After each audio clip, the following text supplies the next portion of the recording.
예, 한두 가지 좀 여쭤보고 싶은데요. 어디에 계셨던 분들 많이 계신가요?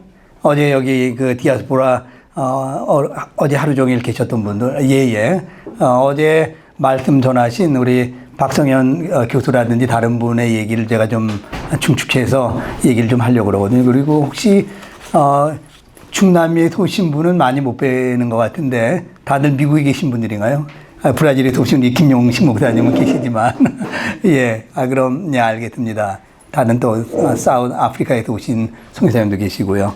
예, 먼저, 한 가지 이런 얘기는 사실 안 해도 되는데, 기도하는 마음으로 좀 들어주셨으면 좋겠다는 마음이 드는데, 제가 1월 31일 날 뇌졸중으로 걸려서 사실은 4달 동안 치료를 해가지고, 어디 보면은 뭐 모든 강사님들이 그냥 이거 안 보시고 막 하는데 저는 그렇게 하질 못합니다. 이거 노트를 봐야 되는데 또 이 컴퓨터까지. 그래서 하다가 말을 어쩌면은 단어를 잊어버릴 수도 있을지 모릅니다. 그래서 지금까지 준비하는 건 괜찮아요. 근데 나중에 지리 시간에 그럴 때가 있는데 기도하는 마음으로 또 얘기하다가 막 헷갈려 하면은 기도해 주시고요.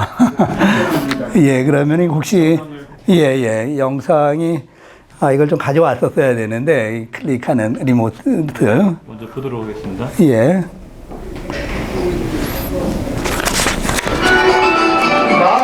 이건 나중에, 이건, 나중에. 예, 제가 말씀을 나중에 해드릴게요, 이거. 죄송합니다. 예, 지금 말고. 예, 이건 지금 말고. 예, 파워포인트로. 예, 먼저, 제 소개를 좀 한다면요. 어제 그 박성현 선교사님께서는 아니죠. 골든 카누엘, 버스턴에 있는데 그 신학교가 어떻게 그 버스턴의 에리아에서 일을 많이 했는지를 말씀하셨습니다. 근데 제 경우에는, 저희 신학교가, 예, 이게 제가 가르치고 있는, 영어로 한다면 Central American Theological Seminary라고 합니다. 중앙 아메리카 신학대학원. 한 93년이 됐습니다.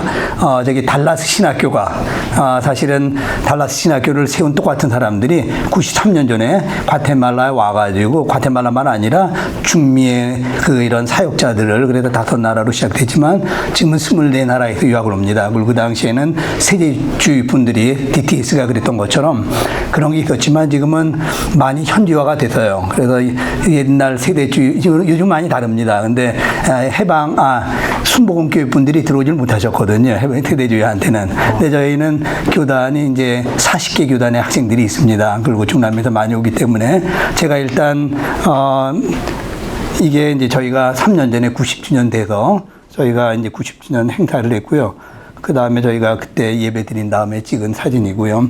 근데 어쨌든 일단은 제가 중미에 대해서 먼저 얘기를 하겠습니다. 근데 중남미가 굉장히 비슷합니다. 이제 브라질 경우에는 이제 포르투게스를 쓰기 때문에 조금 다르지만 비슷한 것도 많이 있고요. 그래서 중미와 남미에 대한 그런 이제 강의를 하고요. 그래서 3가지를 하려고 합니다.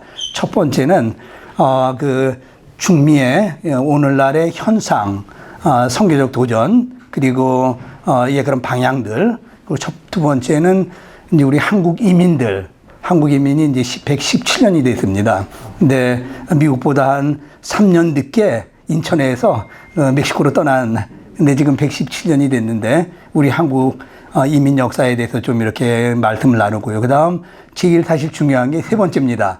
그렇다면은 이제 역사를 배웠는데 역사만 배우는 건 아니잖아요. 그럼 이 역사를 통해서 우리가 도전받아야 될 하나님께서 주시는 그 말씀이 무엇인지 그런 거를 이제 나누려고 합니다. 그래서 먼저 말씀을 드린다면은 여기 빨리 이게 이게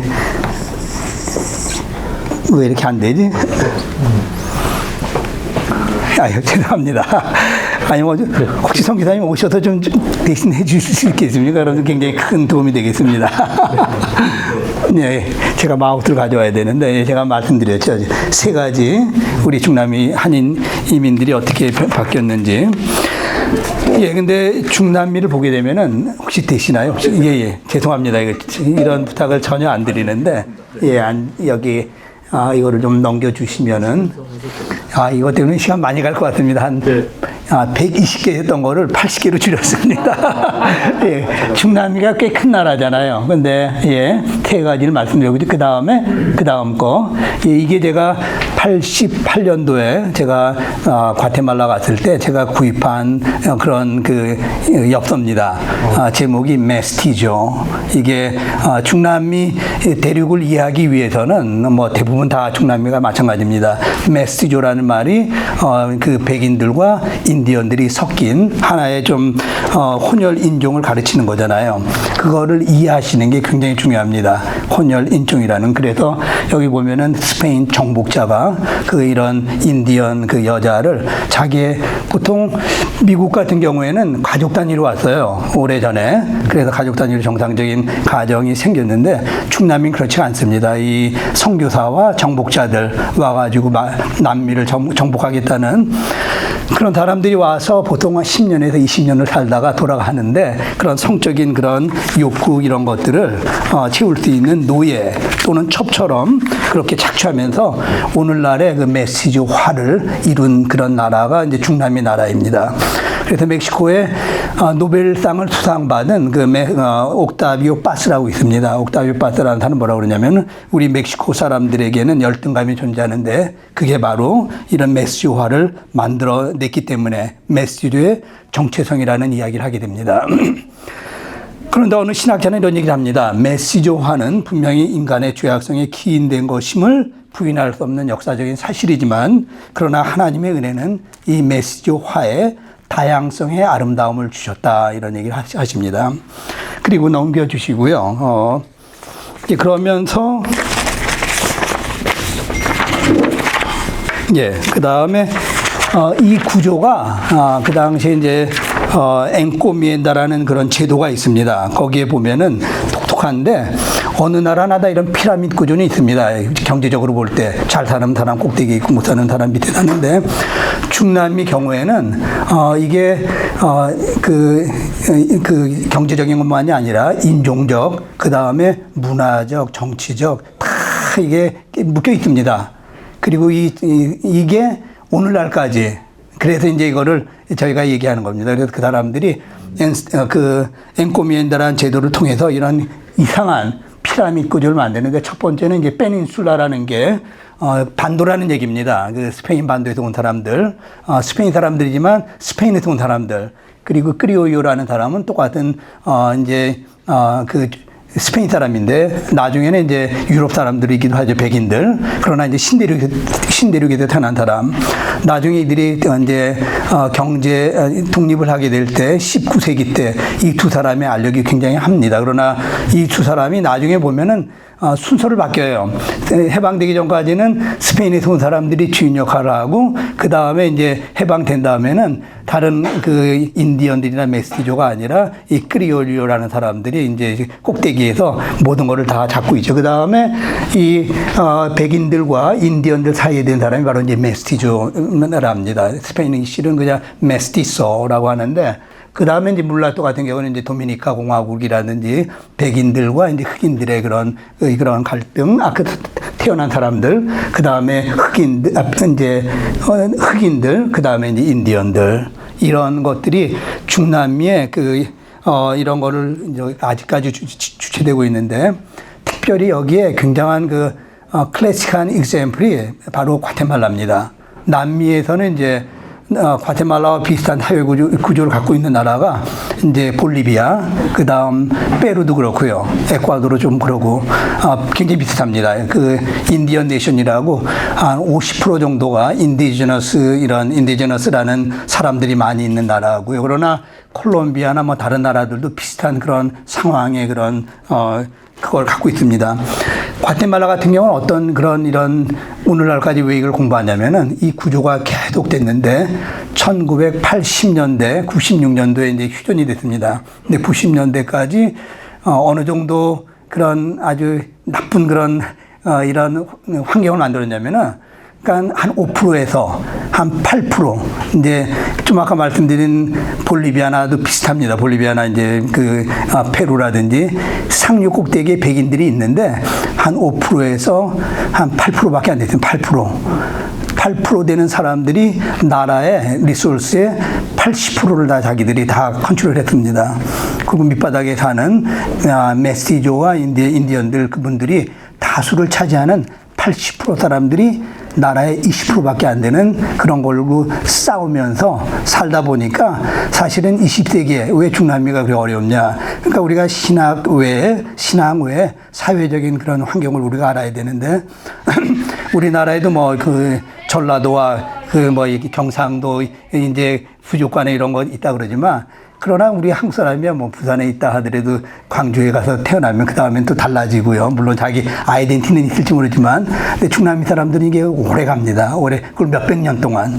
그리고 1960년도에 또 큐바라든지 뭐 여러 가지 큐바 혁명이라든지 이런 걸 통해서 또 민주화가 되면서 또 해방 신학에 대해서 제가 말씀드리겠지만 그런 걸 통해 가지고 나라가 바뀌어지게 됩니다. 그래서 그 아주 무섭게 사람 죽이고 과테말라 경우에도 이제 내전이 일어나 가지고 한 36년 동안에 20만 명이 죽습니다. 그리고 특별히 니카라과가 1979년도에 이제 혁명이 일어났는데 그것 때문에 바로 그 전에는 1959년도에 큐바 혁명이 일어나고 이런 게 제가 자꾸 뇌졸중 때문에 중간에 잃었습니다. 이해해 주시고요. 근데 어쨌든 79년도에 그런 일이 있었기 때문에 80년도에 사람들이 많이 죽습니다. 엘살바도르의 그 오스카 로메로라든지 과테말라 같은 경우는 한 2만 명이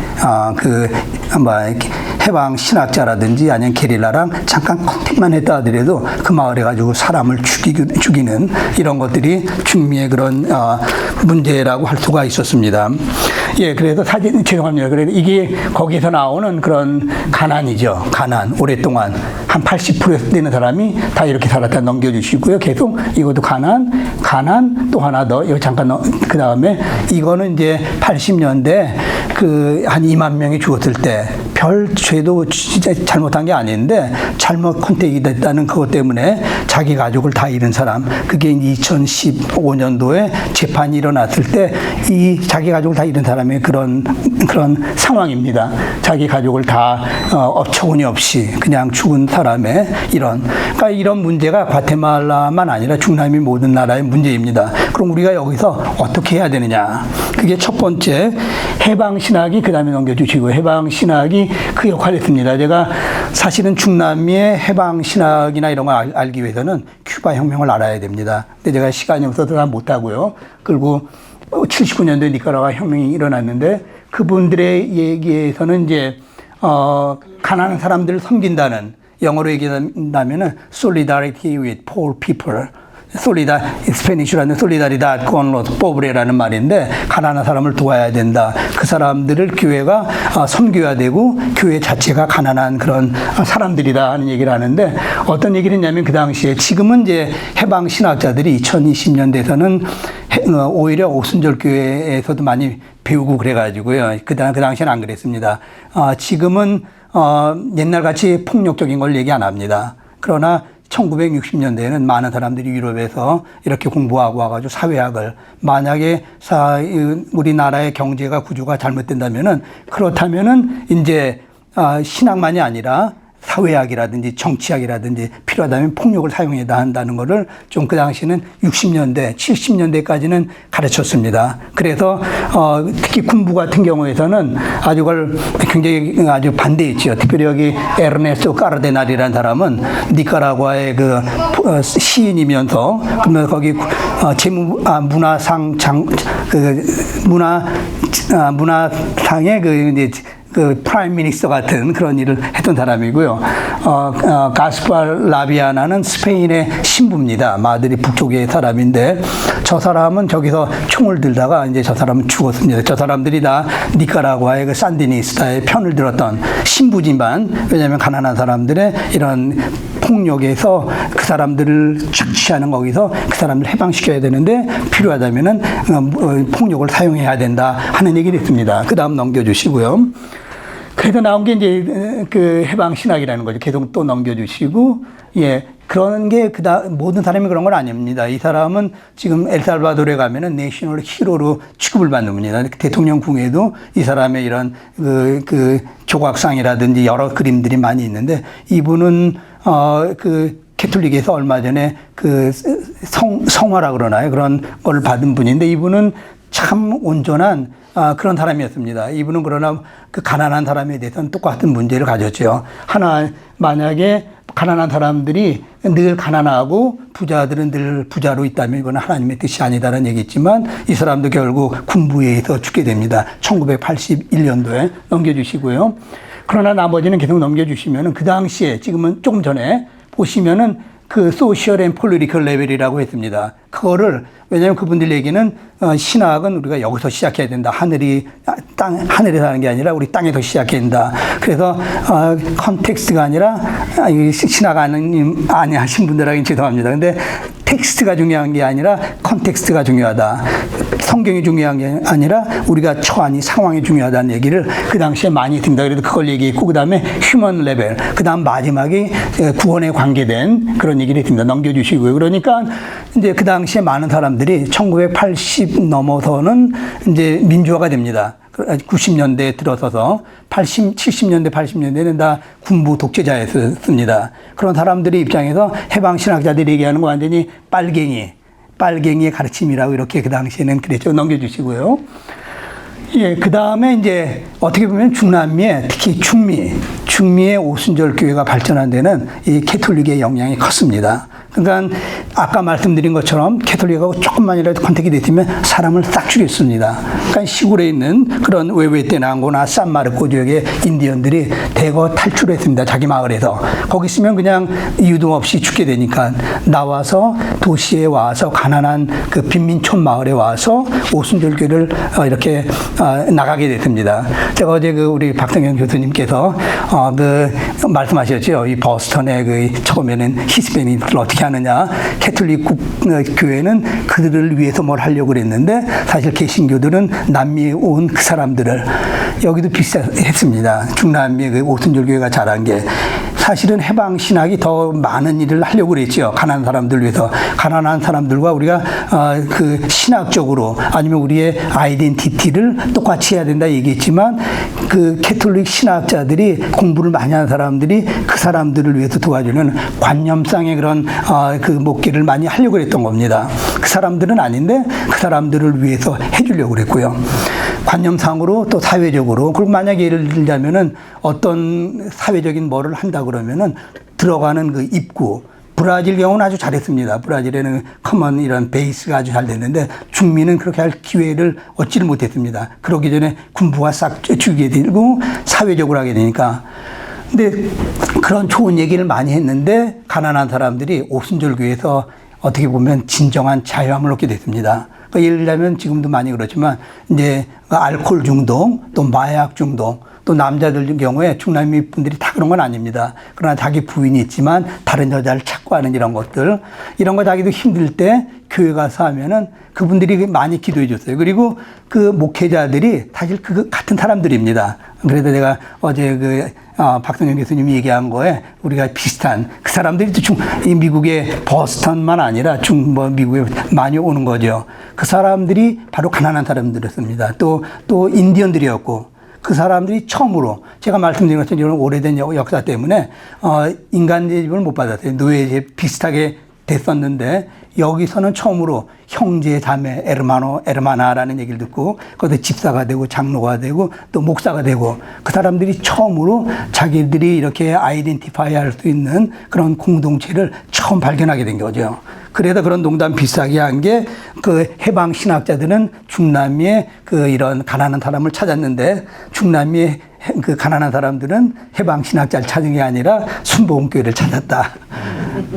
물론 순복음교회가 다 완전한 건 아니었습니다. 그 당시에 탈역사적인 그리고 완전히 군부 독재자들을 아주 이렇게 하고 그러니까 군부 독재자들한테는 환영을 받았죠. 교회를 지면 땅도 내주기도 하고 그래서 칠레 같은 경우도 많이 그랬습니다. 완전히 공산주의 그런 얘기를 하면 제가 한 시간이 넘게 돼서 길게 얘기는 못합니다만 그런 상태가 거기서 그러나 그 다음에 또 과테말라나 이런 데 보면은 여기 76년대 대지진이 나서 미국의 선교단체가 큰 일을 했습니다. 그 다음에 니카라과 경우는 72년 그리고 개신교들이 이때 회심을 한 사람들이 신학적인 모르는 사람들이 많았지만 정말 성의껏 도와줬어요. 교회에서 대지진으로 많은 사람들이 죽었을 때 교회 와가지고 자기하고 도와주는 일들을. 그러면서 개신교가 물론 가난한 자를 돕겠다는 해방신학이 많이 도와주는 것 같이 그랬지만 실질적인 그 교회 성장을 한 게 바로 개신교였습니다. 특별히 오순절 계통. 어쨌든 신학적으로는 부족한다 할지 모른다 하더라도 그러나 정말 성령의 역사가 함께하는 그 역사를 우리가 오순절 교회에서 보게 됩니다. 그래서 그 전까지 그 장로교가 처음에 옵니다. 1883년도에. 그래서 90년 정도의 역사가 선교 사역을 했지만 또 유명한 카메론 타운샌드 위클리프 창설자를 만든 사람도 거기서 했습니다. 또 랄프 윈터 박사도 있었고요. 캐톨릭 중에서도 죽은 사람들이 많이 있었지만 그러나 그렇게 크질 않았습니다. 그러나 이 76년도 대지진을 통해서 또 여러 가지 해방신학과 이런 것들 때문에 교회가 엄청 성장합니다. 그래서 우리 한국교회가 60년대, 70년대, 80년대 초까지 성장하다 정체 현상이 났는데 중남미 경우에는 남미보다도 5%가 안 됐습니다. 70년대 전에는. 90년에 선교 역사가 있었지만 그러나 76년도, 80년도, 특별히 90년도, 2000년까지 성장을 해서 지금은 40%가 넘습니다. 이제 과테말라, 엘살바도르, 니카라과, 혼두라스가 그리고 다른 나라들이 남미가 이렇게 성장하지는 않았지만 이렇게 성장하고 있습니다. 그 다음 넘겨주시고요.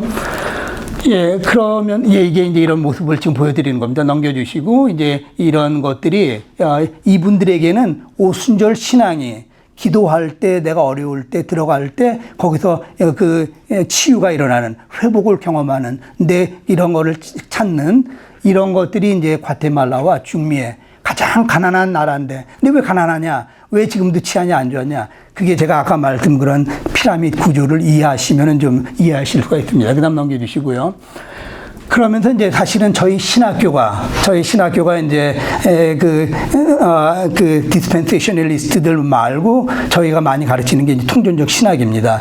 그 다음 잠깐 넘겨주시고 해주시면 이게 미션 인테그랄이라고 하는 레네 파디야라고 유명한 분입니다. 존 스타트하고 1974년도 로잔에서 큰일 하셨는데 뒤로 넘겨주시면 바로 레네 파디야가 오른쪽에 있는 분이 저분은 사무엘 에스코바르라는 아주 대단한 분들입니다.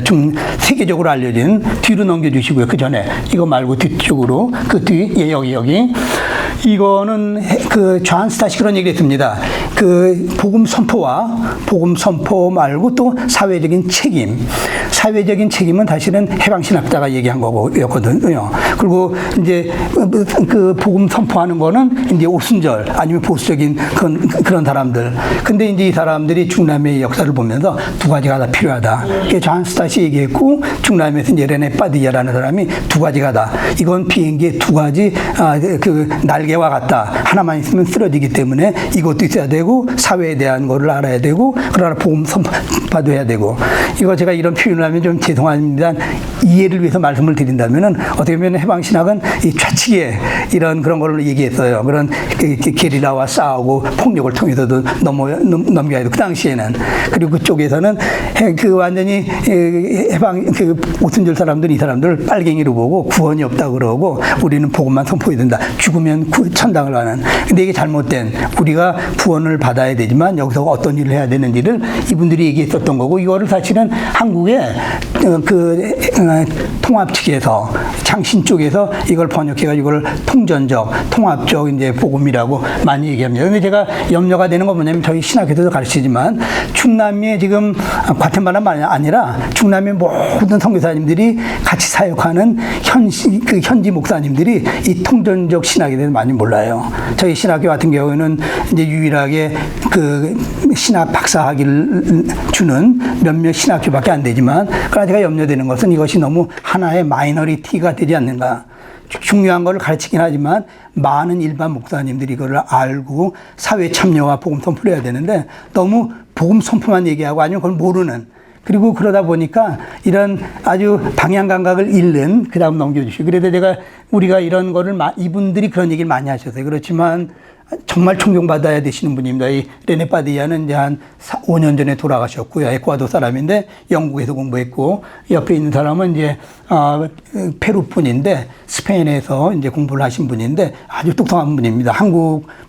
한국말로도 책이 많이 번역이 돼 있습니다. 이 두 분은 넘겨주시고요. 이분들이 이렇게 만드는 건데 제가 볼 때는 그 다음에 이분들이 얘기한 게 세 가지를 다 얘기했어요. 처음에는 being, 돼야 된다는 거. 그 다음 두 번째는 doing, 행해야 된다는. 그 세 번째는 얘기를 해야 된다는. 이걸 다 했으면 아마 이렇게 되질 않는데 많은 사람들이 공부를 많이 한 사람들이 세 번째만 얘기만 하다 보니까 생활에도 변화가 보이질 않게 되니까 그 지역사회라든지 교회 리더들을 변화하는데 늘 어려움이 있었던 것을 제가 볼 때 이게 우리가 복음주의에서 올바른 신학을 가르친다는 사람들이 고쳐야 되는 게 아닌가 하는 생각을 하고 넘겨 주시고요.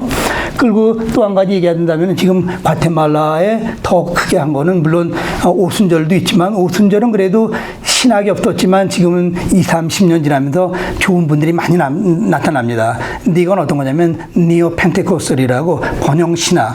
여기 미국에 하면 벤의 흰 있죠. 딱 누르면은 이렇게 하는 이런 게 기복적인 측면은 가난한 사람들에게 달콤한 복음이다. 교세 확장의 방법, 사회에 미칠 영향력을 생각하지 못하게 하고 교회가 불의하고 부패한 삶에 관여하지 못하게 하는 천국의 소망만 넘겨주시고요. 이게 그 과테말라에는 3만 명이 되는 교회입니다. 엄청 큰 교회입니다. 넘겨주시고요. 이게 예배당의 모습이고, 그 다음에, 그, 쟈니 캐시라는 사람인데, 이분의 그 모델이, 좀 아까 얘기한, 그렇게 제가 여기 노트들이 있는데 보지 않고 막 지금 얘기를 하게 되네요. 잠깐만요. 이 사람이 하는 게 베니 흰 그런 거고요. 그 다음 넘겨주시고. 그래도 그런 사람들이 이렇게 했고 또 소비자주의. 그러니까 이 과테말라나 중미의 큰 나라가 재미있는 거는 지금 성장이 멈췄습니다. 그래서 나중에 또 얘기하게 되지만 한국이 80년 초까지 성장하다가 이렇게 멈춘 것처럼 중남미도 2000년대까지 됐지만 2010년 지금 2000년대 들어서서 저희가 보는 게 이 소비자주의 여기저기 다니고 그다음에 또 중요한 게 명목상 교인 노미널리즘이라 그러는데요. 무슨 얘기냐면은 그 부모님들은 80년대 90년대 진정한 회심을 경험했습니다. 그러나 그 아들들이 와서 태어나가지고 찬양팀도 하고 뭐 이런 거 다 하는데 회심을 경험하지 못한 사람들이 많은 것들. 그래서 지금 성장이 멈춰있는 그래서 어느 방향으로 할지 이단의 침입에 대해서 방향감을 그 상실증에 걸리고 올바른 말씀 훈련이 부족하고 사회 공동체에 대한 책임감 내지는 인식을 갖지 못하면서 교회들도 분열되어 있다는 이야기를 일단 하고요. 넘겨주시고요. 이게 바로 이제 몰몬교입니다. 승배에서 제일 큰 것 중에 하나인데 제2의 도시에 있는 그 다음 요즘은 그 박옥수라 그러나요? 그분이 지난주에 와서 과테말라의 한인교회에서 그런 얘기들 좀 했고요. 이런 것들이 지금 그 과테말라의 그 개신교의 상황이라고. 그래서 우리 한국 사람들이 할 일이 굉장히 많이 있습니다. 더 얘기하겠지만 제가 사실은 이제 우리 두 번째가 한국 디아스포라에 대한 이야기인데 이걸 제가 로잔 협회에서 저한테 좀 써달라 그래가지고 이제 영어로 보낸 게 한 30페이지 됩니다. 그걸 다 읽지 못하죠.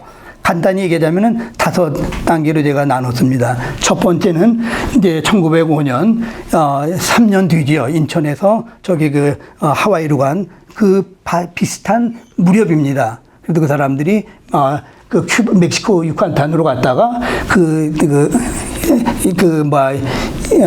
체결한 그게 끝난 다음에 큐바로 이제 280명이 갔고요. 그걸 하나로 이제 처음으로 보고 두 번째는 이제 1950년대 한국 전쟁 때 방공 포로들이 한 70몇 명이 그 중에 한 50몇 명은 브라질로 갔고 아르헨티나로 한 15명이 갔습니다. 그 다음에 세 번째가 처음으로 배를 타고 간 농업 이민들 박정희 대통령이 이제 그 5.16 마친 다음에 처음으로 보낸 그 이 사람들이고 어떤 사람은 네 번째 파라과이 밴드 이민을 비슷하게 보긴 하지만 좀 다릅니다.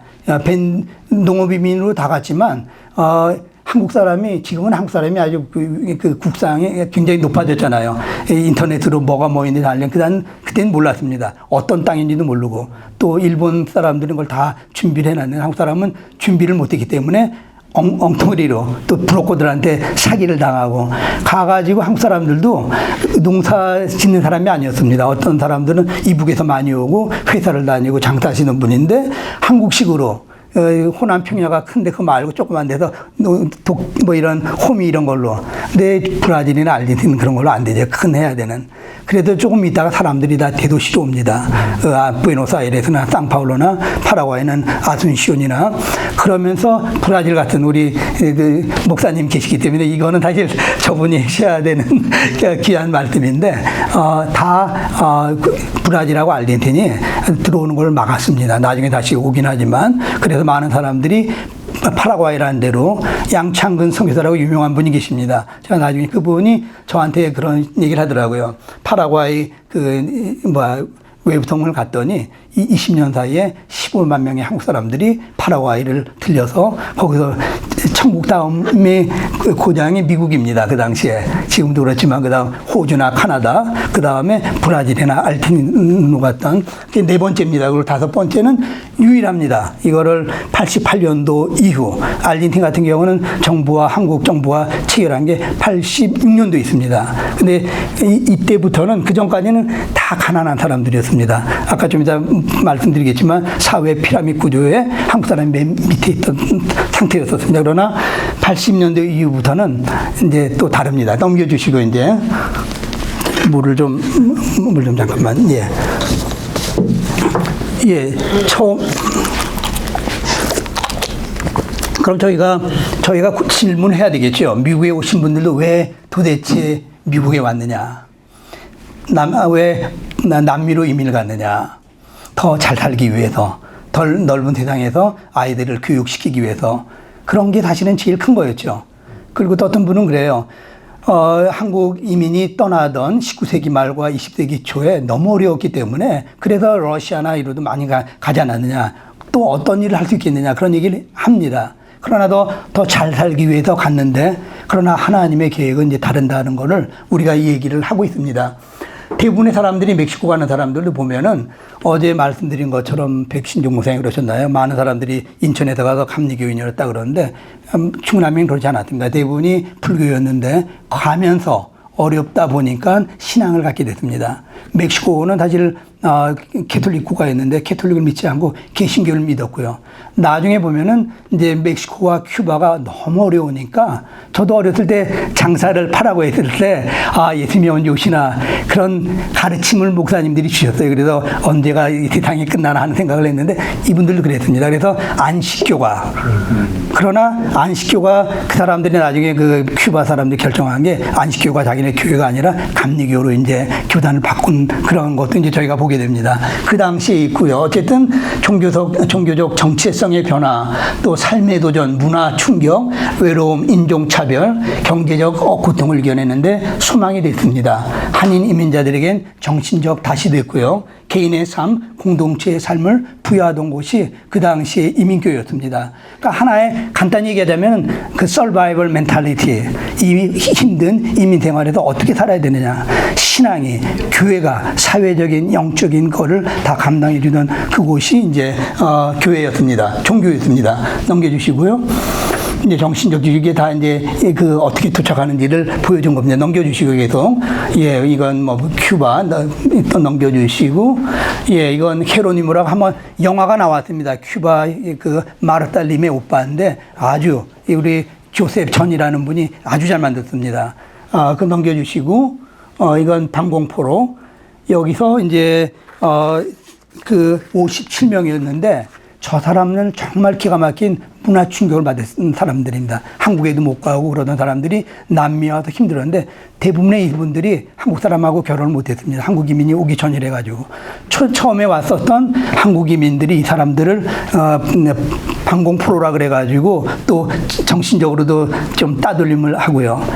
어떤 사람은 아르헨티나에 있는 사람은 일본 사람이 조센징이라고 얘기했다고 그래가지고 그 사람을 죽여가지고 오랫동안 감옥에 갇힌 사람이 있고 브라질의 어느 안부는 일본 사람하고 결혼했는데 모든 게 힘들어가지고 아마존으로 가서 거기서 죽은 사람도 있습니다. 그런데 이 중에 세 분이 목사가 되셨습니다. 그 중에 한 분이 옆에 있는 문명철 목사님이라고 대단하신 분입니다.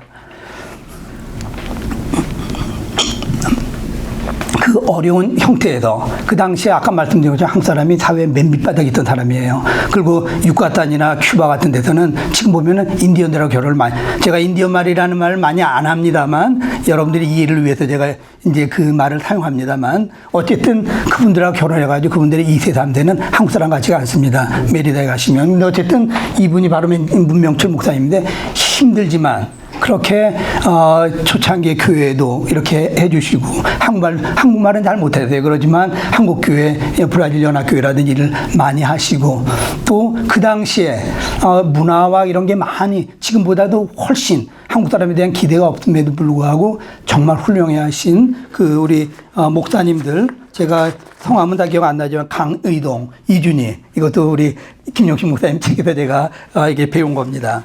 넘겨주시고요. 그렇게 그 다음에 이제 간 게 이제 베루간 1960년대 이민들이고 넘겨주시고, 예, 이게 적도를 지날 때 적도 이런 그 지나는 행사를 한 2달 걸려서 이민을 갔거든요. 넘겨주시고, 예, 이제 농장에서 일하시는 분들이고 넘겨주시고, 그 당시에 이거를 다 이렇게 생활을 이제 문학을 하신 것 같아요. 그래서 자기 생활을 다 이렇게 글로 써가지고 최근에 책이 나왔습니다. 넘겨주시고, 이건 제 친구, 우리 유용수 목사님이라는 제 친구의 아버님이 밴데를 할 때 제가 간단히 시간이 가서 죄송합니다만 이런 얘기를 해요. 어렵다, 힘들다, 이민길. 다 볼 수 있으면 제가 얘기 안 하겠는데 어제 제가 뒤에 앉았더니 이게 안 보이더라고요. 그래서 어렵다, 힘들다, 이민길. 뜨겁다, 따갑다, 열대이민, 살길 아득하다, 언어의 장벽, 괴롭다, 인생의 산길, 삶의 하늘 무덥고, 독충은 물고 막막한 열대 하늘 땅, 슬프다, 인생살이여, 망고나무 그늘 찾아 주저앉아 한탄을 한들 못하랴, 땀방울 눈물 엉켜 앞을 보지 못하고, 돌아갈까 말까 한숨만 쉬며 이민의 삶, 부모를 원망하는 아이들 조국으로 되돌아가요. 어떻게 떠나온 조국 갈 수 있느냐, 참자 살아보자, 천국의 미국 재이민 갈 수 있을까? 이분은 나중에 미국으로 와서 LA 영락교에서 돌아가실 때까지 사셨던 분이십니다. 이런 어려운 가운데 그러나 자녀들은 잘 컸습니다. 이거를 나중에 좀 더 얘기하겠고요. 넘겨주시고, 이게 말씀드린 것처럼 이게 꼭대기에 있는 사람들인데 한국 사람들이 여기 있었습니다. 이 당시까지는 한국에서 잘 살다 하더라도 1970년대 전이었기 때문에 여기에 살던 사람들이었습니다. 사람들한테 기대감을 안 갖고 있었죠. 넘겨주시고요. 예. 그래서 이제 근데 한 가지 차이가 뭐냐면은 잠깐 뒤로 넘겨주시면은 제가 길게는 얘기하지 못하지만 중남미 한국 역사를 3가지로 나눕니다. 5단계로 시기별로 나눴지만 멘탈리티를 제가 좀 이렇게 보면서 했을 때 첫 번째는 survival kit, 그 어려운 이민 생활에서 우리 미국의 이민 생활도 마찬가지잖아요. 처음에 1세들이 어려울 때 빨리 개척해야 된다는. 그러나 1970년대 80년대부터는 이 마인드가 좀 바뀌게 됩니다. 어떤 거냐면 그때도 힘들었어요. 그렇지만 이 시기에 개척되고 성장한 한인 교회들은 스스로의 성장에만 매몰되지 않고 스스로의 존재의 이유와 목적을 묻기 시작했다. 한인 이민자들의 목양에만 그치지 않고 처음으로, 그때까지는 우리 교인들이거든요. 그러나 처음으로 자신의 민족적 경계 밖에서 그 역할을 인식했습니다. 교회가 자신의 필요만이 아니라 그 우리가 이웃들의 또 선교적 그거는 무엇인가를 처음으로 생각한 게 70년대, 80년대였습니다. 한인 이민교회들이 이 대륙에서 맡아야 할 역할에 대한 존재적 의미를 자각했다. 또 그 당시에 남미 부흥회를 많이 인도하러 오셨어요. 한국에서 조용기 목사님, 최자실 목사님, 김창인 목사님들이 오셨는데 그분들도 위로를 많이 줬죠. 그러나 그것보다 임동선 목사님이라든지 김남수 목사라든지 또 김동명, 안희숙 사모님, 또 여러분들이 미국에 계신 분들이 이민 생활 하신 분들이 와서 하니까 메시지는 뭐 조용기 목사님 어떻게 따라갑니까? 김창희 목사님 어떻게 따라갑니까? 그러나 미국에서 왔던 사람들이, 그래서 제가 우리 미국에 있는 교회들이 할 일이 있다는 거예요. 그런 분들이 중남미에 있는 사람들에게 많은 도움을 줬고 넘겨주시고요. 그러나 이 당시 보면은 아마 남미에 계신 분은 아실지 모르지만 임충구 목사님이라고 파라과이에 계신 훌륭한 분입니다. 사역을 잘하시는 1세 선교사님인데 강두호 목사님이라는 분은 이제 돌아가셨어요. 파라과이의 큰 교회를 담임하셨는데 이분도 자립 선교를 얘기했지만 말과 언어가 안 되니까 돈을 주다 보니까 이게 하나의 그 회사 타장과 이런 식으로 된 일세 선교사님이 이거를 이렇게 해주셔가지고 이때는 그랬습니다. 그리고 하던 게 가난한 그 사람들 교인들이 하는 옷들 남은 거 와서 도와주기도 하고 음식 갖다 주기도 하고 신학생들 하는. 근데 이게 갑질이 아주 굉장히 많았습니다. 그 당시에.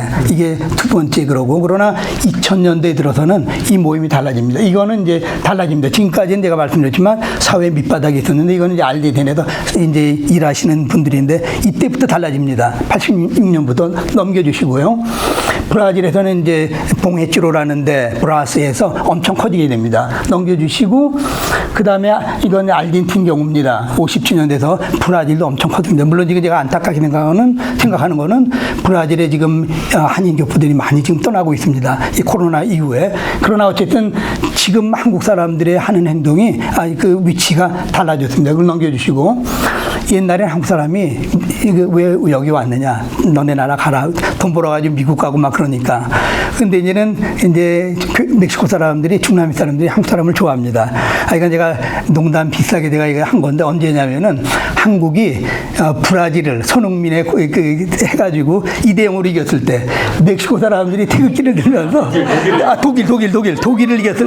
독일을 이겼을 때 이 멕시코 사람들이 한국 사람 최고다. 왜냐면 그것 때문에 멕시코가 이제 그걸 올라갔거든요. 근데 이거는 좀 농담 비싸겠지만 지금은 달라졌습니다. 이게 그다음 사진 이거는 이제 메리다 유카탄 쪽인데 한국의 날이라고 50주년이라고 이 사람들이 한국 사람을 축하해 줬고요. 그 다음에 이제 시장이 대사관 사람과 같이 이제는 가난한 사람들이 저 시골 마을에 살아가서 개토를 만드는 게 아니라 커지는 이걸 보게 되고 그 다음에 이거는 이제 이게 기아가 몬테레이라는데 엄청난 그 다음 사진 이거를 친 거예요. 그러니까 한국 사람에 대한 인식이 옛날하고 달라졌다는 거예요. 그리고 그 다음에 이제 제가 이런 이때 무렵에 1990년대, 2000년대, 2010대까지 어떤 걸 보게 되면 우리들이 1.5세들을 찾게 된 겁니다. 1.5세들이 이 사람들은 이제 현지에서 중고등학교, 대학교를 받은 1.5세들인데 1.5세는 그 라틴 아메리카 문화와 스페인어에 대한 깊은 이해를 가진 중요한 자산임을 이제 인식하게 됐고요. 또 이중 문화권에 살아가면서 두 가지 다른 관점, 두 가지의 문제로 현실을 직시하는 것을 우리가 발견하게 됩니다. 이때부터 많은 사람들이 어쩌면 저도 우리 박성현 선교사님 경우에는 저희 고등학교를 같이 다녔습니다. 옛날에. 근데 이런 사람들이 조금씩 나오는 거예요. 근데 이걸로만 아니라 이 세를 우리가 책임져야 되기 때문에 얘기하는데 그 다음 넘겨주시고 그래서 이 사람들이 잠깐 뒤로 이질적인 사람들에서 이 사람들이 할 수 있는 사람들이 다리 역할. 제가 좀 이따 그 역할을 우리가 해야 될 일이 다리 역할이라고 하는데 화해자의 역할을 감당할 수 있는 최적의 자질을 가진 사람들이 바로 이 사람들이라는 얘기를 하고요. 넘겨주시고요. 뭐 여기 여러 사람들 쭉 있습니다. 사람들 다 얘기할 수 없고 시간이 많이 가서 사진으로 보여주시고요. 이분이 바로 양창근 저한테 말씀하신 형벌됩니다. 어렸을 때 축구도 같이 했던 분인데 아리바니뇨라는 아주 훌륭한 일 많이 하셨죠. 근데 넘겨주시고 1.5세 중에서는 첫 번째인데 이 친구는 친한 친구입니다. 저희가 그 당시에 아레과라고 아순신에서 떨어진 시골 마을인데 농사를 져서 아레과 촌놈이라고 저희가 그랬는데 나중에 사업을 참 잘했습니다. 알젠티나에 가가지고. 그런데 선교 사역을 하면서 제가 지난주에 통화를 했습니다. 지금 알젠티나에 미션 퍼스펙티브라는 그거의 책임자입니다. 그런데 파라과이에 가가지고 파라과이의 미션 퍼스펙티브가 잘 되고 있는지를 확인하러 간 화해자 역할을 하는 거죠. 다리 역할을 하는 거죠. 넘겨주시고 또 이분 한 분만 더 얘기한다면은 이분 같은 경우는 알젠티나의 부에노스아이레스 대학이라는 아주 좋은 대학에 의대를 졸업했습니다. 근데 중앙교회 나중에 베델교회라고 그러죠. 거기 담임 목사로 하시다가 이제 저랑 나이가 같은데 재작년에 졸업하시고 신학교를 했는데 그 신학교가 지금 골든 카네라고 아주 굉장한 아주 좋은 관계를 우리 박성현 교수님의 도움으로 많이 되고 있습니다. 그래서 이분도 하시는 게 언어와 이런 거 사모님도 의사였고요. 편안하게 살 수 있는데도 불구하고 이 브릿지 역할을 너무 잘 하시는 분입니다. 넘겨주시고요. 이분도 굉장히 아시는 분이 많이 있지만 이러면 너무 시간이 많이 갈 것 같아서 이분은 이게 신학교도 했지만 지금은 중남미 사람들을 중동 쪽으로 아프리카로 보내는 일을 하시는 분이시고요. 또 아버지 어머니 학교를 스페니쉬로 잘하시고 넘겨주시고, 그 다음에 또 넘겨주시면은 여기 제가 허락도 안 받고 박상현 교수님의 사진을 했고 넘겨주시고, 어제 잘 들으셨으니까요. 이 사진을 제가 좋아하고 제가 참 좋아하는 제 조카뻘 되는 친척은 아닙니다. 나이별로. 근데 이분도 코스타리카인데 유펜 여기서 나왔죠. 그리고 신학을 한다면 어디서 하냐면은 안디옥 교회 그 필라에 있는 호성기 목사님 교회에서 사역을 하는데, 이건 영어도 완전하게 잘하고 스페인어도 완전히 잘합니다. 한국말도 잘하고. 그러면서 그 선교 목사이긴 한데 그 사람들만 대하는 게 아니라 그 사람들 중에 이제 남미로 가게 되면 그 남미 교회를 또 이렇게 후원하는 이 일들을 너무 잘합니다. 이런 사람들이 진짜 영어와 스페인어가 완전하면, 또 많은 관계를 갖고 있으면은, 또 그런 릴레이션십이 있다면은 충분히 잘할 수 있는 것을 저희는 늘 보게 됩니다. 넘겨주시고요. 이분이 제가 시간 때문에 어쩌면 비디오를 못 보겠습니다. 이분 역시 우리 나우철 목사님처럼 브라질 출신인데 아주 졸업을 했지만 신학을 하시고 아마존 지역에서 교회를 많이 개척하셨습니다. 그리고 제가 남미로 가게 될 2012년에 이분이 돌아가신 분입니다. 여기 보시면은 부인은 일본 분이신데 이 일본 분이 쓰신 글도 아름답고, 이분이 그런 얘기를 해요. 부에 대한, 우리 중남미의 많은 사람들이, 제 조카도 아르헨티나에서 태어났지만 더 잘 살고 싶어 해요. 돈을 많이. 이분도 그럴 수도 있었지만 그런 얘기를 해요. 부에 대한 가치가 그게 아니다. 비교할 수 없는 금과 은, 하나님의 은혜, 능력, 그걸로 자기의 삶을 들이다가 암으로 세상을 떠난 저보다 2살이 많으신 분입니다. 넘겨주시고요. 예, 그러면 이제 사실은 제가 이 얘기를 하려고 지금 그 선교 역사, 이민 역사, 이런 얘기를 해드렸는데, 저는 처음에 이 얘기를 만약 한다면 저는 지금이 하나님의 때라고 저는 분명히 믿습니다. 하나님의 때. 우리가 요셉을 생각할 수 있죠. 요셉이 야곱 형님들한테 팔렸을 때 2가지로 생각할 수가 있습니다. 코로노라는 이런 일반 시간적으로 보게 되면은 팔린, 아주 정말 막말로 재수가 없는 이런 거였는데, 근데 만약에 카이로스로 하나님의 때를 본다면은 하나님께서 개척하신 그 자기 부모만 아니라 이집트 사람을 구원하기 위하여 그 하나님의 위대한 계획이 시작되는, 우리 한인 이민 역사가 117년이 됐는데 바로 이것이 이러한 때를 위하여, 저 같은 경우도 제가 처음에 갔을 때 75년도였습니다. 우리가 가난한 사람들이었습니다. 근데 40년 동안에 한국의 위상이나 교회라가 바뀌면서 할 수 있는 일을 볼 때 이것이 바로 하나님의 때가 아닌가, 카이로가 때가 아닌가.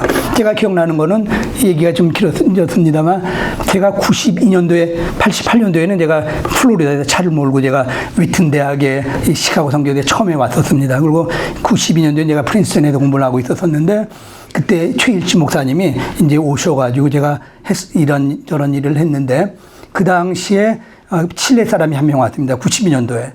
중남미에 대해서 얘기를 하고 끝난 다음에 다 도와준 다음에 이렇게 도와주신 같은 우리 스피커죠. 근데 물어봤어요. 우리 한국 사람이 뭘 할 수 있겠는가. 근데 이 사람은 옛날에 1세 선교사님 말을 잘 못하시는 분을 봤기 때문에 한국 사람이 하는 거는 가난한 사람만 도와준다. 칠레가 좀 잘 사는 나라 중에 하나거든요. 부자들하고는 너희들은 일할 수가 없다. 그 얘기를 제가 기억했는데 지금은 30년 만에 확 달라졌습니다. 말씀드린 것처럼 다시, 지금 제가 이 말이 굉장히 생각합니다. 이거를 만약 우리가 하나님의 때, 카이로 때라고 하고 미국에 있는 교회와 1.5세들과 1세, 2세, 1.5세가 아름다운 사역을 한다면 할 일이 엄청 많습니다. 그러나 우리가 이를 보지 못하고 그냥 크로노적인 마인드로 세상 지나가는 거 본다면은, 우리는 제가 볼 때 중요한 21세기 기독교 선교에 있어서 중요한 발전을, 하나님 나라의 사역에 큰 기회를 놓칠 거라고 저는 봅니다. 넘겨주시고요. 그리고 이게 바로 그런 얘기를 했습니다. 아까 제가 얘기한 사무엘 에스코발이 굉장히 존경을 받는데 이런 이야기를 했습니다. 이제 이민과 디아스포라는 미래의 선교 방향이자 도전이다.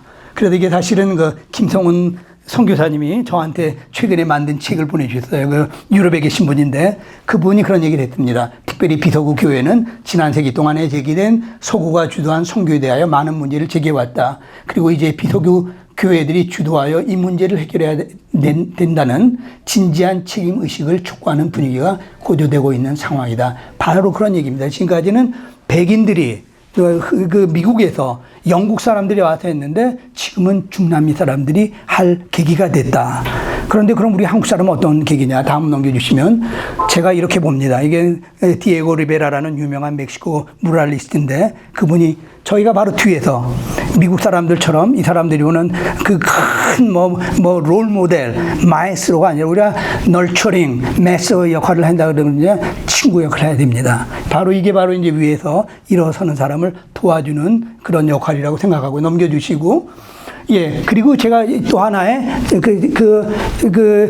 하나님의 때라고 하는 게 아까 말씀드린 것처럼 1980년대까지는 우리가 이 밑에 있었습니다. 조금 더 잘 살던 여기 정도. 지금은 어디 있냐면은 1988년 이후에 온 사람들이 바로 요 꼭대기에 제일 꼭대기에 못 갔습니다. 바로 뒤에 있어가지고 그런 얘기를 해요. 미국에서도 그러잖아요. 우리가 많이 잘 사니까 주류 사회에 들어가서 우리가 훌륭하게 일하자. 그런 얘기를 하는데 남미에서도 마찬가지입니다. 돈에 그걸로. 근데 만약에 그렇지가 않다면 제가 얘기하는 거는 우리 2세 사역자들한테 그런 청년들한테 얘기합니다. 올라가려고 하지 말고 우리가 밑을 보자. 왜냐하면 분열된 게 너무 많이 있습니다. 아까 말씀드린. 그런 걸 제가 체험을 합니다. 우리가 만약에 올라가려고 하지 않고 내려가서 있는 사람들을 도와주려고 한다면 실력은 같이 돼. 근데 이게 또 미국 교회가 필요합니다. 미국 교회가 우리가. 왜냐하면 많은 젊은이들이 미국이 가까우게 있으니까 저희들도 미국에서 공부한 것처럼 미국에서 공부한 다음에 내려가지를 못해요. 그러니까 그런 창의적인 선교 방법도 생각해야 되는데 아직 그걸 못하고요. 신학자들은 돌아가면은 교회가 없어요. 박사학위 하면 모르지만 신학 별로 없고 들어주지도 않고 그러니까 이 세대를 담당할 사역자가 없습니다. 다 미국에서 우리 박영원 목사라든지 여러 사람들이 있지만 내려가지를 못하고 있습니다. 그런 것들이 지금 하나님의 때가 아닌가 생각을 하고요. 그 다음 넘겨주시고 예, 그래서 두 번째, 세 번째, 네 번째는 한꺼번에 좀 얘기하겠습니다. 먼저 얘기하자면 두 번째가 우리가 하나님의 때라는 사실을 안 다음에 중요한 거는 우리가 1세 선교사님들 아까 그런 강도 목사님 같으신 분이 잘하시려고 그랬지만 실수하신 부분이 있죠. 그러나 그 외에 훌륭하신 분이 많이 계세요. 이민도 마찬가지잖아요. 이민도 1세 목회자들 그것을 2세 오히려 1.5세는 그걸 이해해요. 근데 2세 사역자들이 그걸 잘 이해를 못 하시는데 그러나 1.5세 2세 사역이 브라질의 이제 장로교회 그 전도명 목사님이시죠. 그분이 1.5세, 3세, 3세 아름다운 조화가 이루어져야 된다. 그분들의 1세들의 헌신과 그 희생, 그게 하나의 그 파운데이션이 됐기 때문에 그래서 그분들의 좋거나 어떨 때는 야단도 맞았지만 그분들의 파운데이션 때문에 커진 문화적 정서, 언어, 그들의 삶의 형태와 방법으로 선교에 가장 잘 준비시키신 1.5세와 그리고 앞으로는 우리 같은 사람들 이제 나이가 들어갑니다. 이 세대를 빨리 우리가 창의적으로 접근해 이런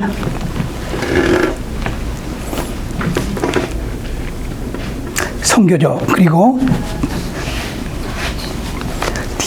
디아스포라 선교를 교육하고 훈련하고 함께 통역해야 된다고 믿습니다. 예를 좀 이따 듣겠지만 그 다음 넘겨주시고요. 좀 넘겨주시고 다시 하나 더. 그 다음 세 번째가 바로 디아스포라들의 우리가 할 수 있는 것들이 1.5세 2세들이 할 수 있는 1세와의 같은 통역 가운데 하는 게 바로 브릿지 이 역할을 해야 된다는 얘기를 해야 된다는 겁니다. 먼저는 그 사람들로 하여금 하나님과 사람과 화해하는 중간 역할을 하는 reconciliation of God and man 그 역할을 한 다음에 그 다음에는 분열이 그렇게 많다고 얘기했죠. 그 많은 사람들을 우리 한국 사람들이 가서 우리는 미국 사람 같은 역할은 못합니다만 친구처럼 그러면서 도와주는 브릿지 역할을 우리로 인해서 화해자의 역할을 하는 그 일에 너무 하나님께서 만드셨다는 역할을 말씀을 드리고 그 다음에 넘겨주신다면 이게 브릿지 역할을 제가 말씀드리고 이쪽에서 못 가는 사람들이 가게 되는 세 번째가 혼자가 아니라 이 이야기는 많이 했죠. 혼자가 아니라 다 같이 해야 된다. 혼자서는 안 된다.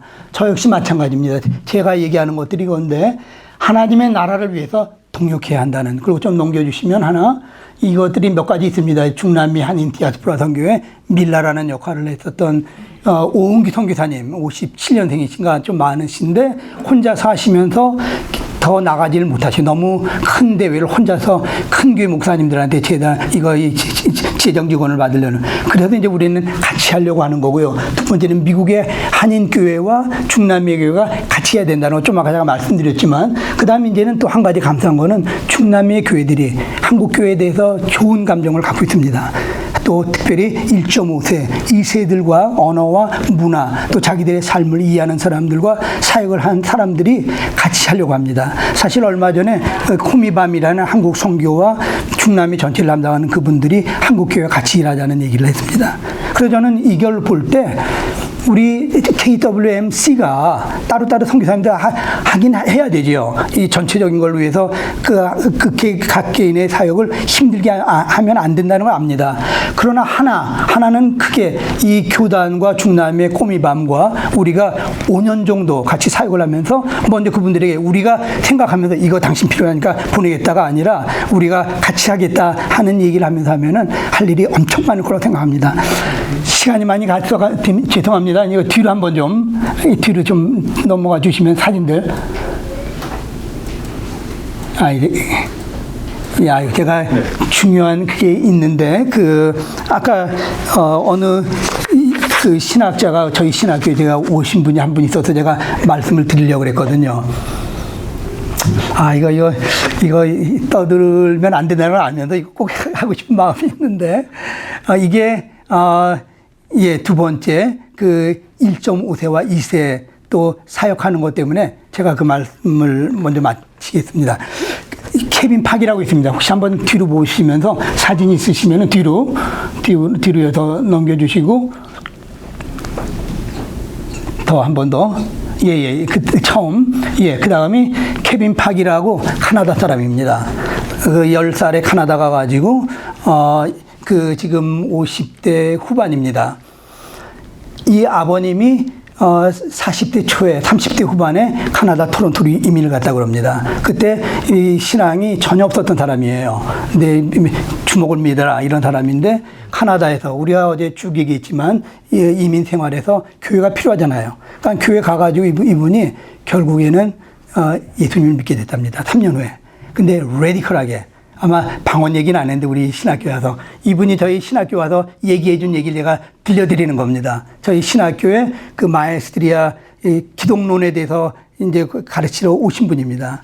이분은 이제 프린스턴하고 비슷한 콜롬비아 신학교라고 아틀란타의 부학장님입니다. 그리고 또 아프리카 사람들 가르치는 신학교도 있고, 사모님은 에모리에서 이제 의학 박사로 이제 가르치는 사람인데, 이분이 오셔가지고 먼저 자기 얘기를 하는 거예요. 저희 대학원생들한테 자기 얘기를 한 다음에 질문 하나 던지는 게 저에게 얼마나 많은 생각을 하게 했는지 몰라서 제가 드리는 겁니다. 그분이 자기 얘기를 먼저 하면서 아버님이 신앙생활 안 하던 사람인데, 그러면서 자기도 신앙생활 안 했는데 아버님 때 교회 나갔고, 자기 이모 삼촌들이 전혀 신앙생활 안 하는 한국에 계신 분인데 아버님의 전도와 삶의 모습으로 변한 모습을 보면서 자기도 왜 이런 점이 됐는지, 그래서 유니버시티 오브 토론토를 학부를 갔습니다.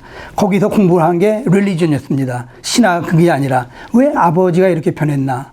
그런데 이분이 결국엔 프린스턴에 와서 석사와 나중에 박사학위를 해서 이렇게 한 건데, 이분이 쓴 것이 이런 크리스탈러지, in ethnic 그런 코리안 철치 컨텍스트라는 그런 걸 써가지고 이분이 했어요. 그래서 하는 얘기가, 너희들, 우리 이제 자기 얘기를 쭉 한 다음에 우리 학생들한테 그런 질문합니다. 당신들의 삶 가운데 크리스탈러지가 어디 있느냐? 크라이스트가 어디 있느냐? 예수 그리스도가 어디에 있느냐? 그러면서 예수 그리스도를 만났기 때문에 자기 아버님의 삶이 바뀌었고 자기의 삶이 바뀌었다는, 우리 PCUS에는 아주 유능한 사람입니다. 많은 일들을 하고 있고 사역도 잘하고 있고요. 그러면서 사실 아까 말씀드린 저희 신학 과테말라가 많은 걸 한다고 그러지만 부족한 게 많은데 그 말 들으면서 이게 바로 우리 과테말라 중남미의 교회들이 너희들의 삶 가운데 이런 것들이 필요하지 않겠느냐. 이거는 말씀드린 것처럼 그 아버님의 그런 희생과 이민 생활의 파운데이션 끝에 이 1.5세, 2세에 가까운 분이 훌륭하게 미국에서 많은 일을 합니다. 그러면서 과테말라나 중남미에 오고 싶었지만 스페인어를 전혀 못해요. 그래서 저하고 이런저런 얘기를 하다가 지난주에 와서 저희가 2주를 이 사람하고 보냈는데 그 사람이 던지는 얘기를 하면서 야, 이게 우리가 이런 사람이 필요했는데 우리도 이 사람이 필요했고 이 사람은 자기가 오는 걸 때문에 브릿지 역할을 했고 저는 먼저 과테말라에 갔기 때문에 이 일을 하고 있는 이런 사실 여기 계신 분들이 다 그런 일을 합니다. 제가 말씀드린 1.5세들이 다 그런 일을 합니다. 거기 있든지 여기 있든지 그래서 이 브릿지와 이 역할 많이 있고 마지막에 끝난다면 그 다음에 사진은 맨 마지막에 그 사진 하나만 보여주시고 맨 마지막에 이거는 마지막 5번째인데 이건 우리가 좀 겸손하게 우리가 사랑의 마음을 가지고 가야 되는 이거는 제가 신학교에서 97년도에 제가 8년도에 멕시코에서 가르쳤던 신학교고 넘겨주시면은 거기에 이제 딘 역할을 하는 학감 역할을 하는 꾸페르티노 마유라고 합니다. 그분이 사모님은 몇 년 전에 돌아가셨어요. 근데 이분도 인디언이기 때문에 중남미가 별거 아닌 것 같지만 얼마나 얼굴이 하얗냐에 따라서 차별을 받고 그럽니다. 이분이 그런 역할을 했기 때문에 그런 게 있지만 얘기 못했어요. 사모님도 참 좋으신 분이었어요. 어느 날 갑자기 둘이서 저분하고 제가 둘이 이런저런 얘기를 나눴습니다. 그랬더니 자기 그런 얘기를 하고 그러니까 저도 어머님 아버님이 이북에서 왔기 때문에 그래서 50년 되도록 한국을 딱 2번밖에 못 갔습니다. 그런 생각이 나면서 이분과 대화를 나누면서 서로 눈물을 흘렸습니다.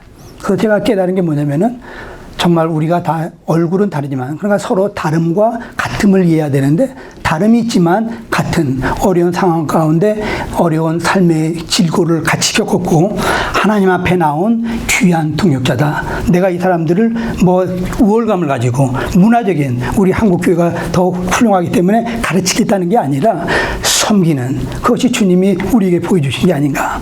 그런 마음을 갖게 되고 같이 눈물 흘리면서 저에게 하나의 그 소원이 있었습니다. 어딜 가든지 간에 이 사람과 같은 지금 저희가 신학에서 가르치기도 하고 쓰레기 마을에서 일을 하지만 그 사람들과도 이분이 바로 지난주에 전화를 해주셨어요. 제가 코로나에 걸려가지고 그랬더니 전화를 20몇 년 지났는데도 이것이 오늘 주님이 한국교회에서 사실 그런 얘기를 했습니다. 이걸로 마치면 한국교회에서 한 3주 전에 CBS라는 그 기독교 방송에서 과테말라 선교에 대해서 이제 배우고 싶다고 저하고 인터뷰를 좀 하겠다고 그러면서 맨 마지막에 그런 질문을 하더라고요. 한국교회가 뭘 할 수 있겠느냐. 많은 경우 우리 한국에서 오신 분들은 우리 한국교회가 뛰어난 우리 미국에 있는 분들도 마찬가지예요. 남미에 오시는 분들이 미국에 왔었다는 교회가 이런 워싱턴 장로교회 같은 데서 왔다는 것 때문에 우리의 영성이 뛰어난 걸로 착각합니다.